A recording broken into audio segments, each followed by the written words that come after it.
Lindsija Ivona ir pasaules kalnu slēpošanas karaliene, un šī iemesla dēļ viņa tika izvēlēta par šīs jaunatnes ziemas olimpisko spēļu vēstnesi.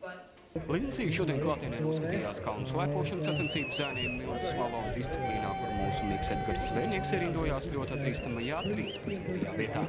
Pēc tam ASV sportiste un 3 pasaules kausa ieguvēji viesojās Insbrukas kongresa hallē, kur šajās dienās jaunajiem olimpiešiem notiek dažādi izglītojoši un kultūras pasākumi. Kopā ar Lindsiju Ivonu kongresā viesojās Starptautiskās olimpiskās komitejas prezidents Žaks Roge. I can tell them things that I've learned in my experience in my career, and a lot of them have questions, so I try to answer them.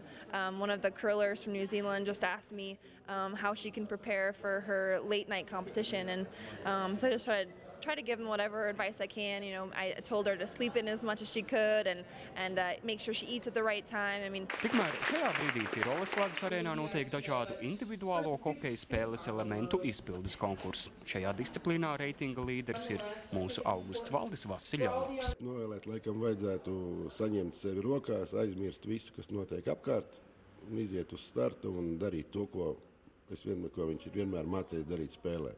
Jo tas ir tas, ko es vienmēr atgādinu. Šeit nav nekāds speciāls, atsevišķi individuāls. Tas ir viss tas, ko tu dari spēlē un dari labi. Tad izdari drusciņi labāk arī šeit, un tad būs labs rezultāts. Kopumā Augustam Valdim Vasiļjaunam būs jābeidz 6 atšķirīgas disciplīnas, kuru skaitā ir skatījums uz ātrumu, metienu un piespēļu precizitāte, kā arī tiks mērīts metienu ātrums. So our Jogli is not the winner.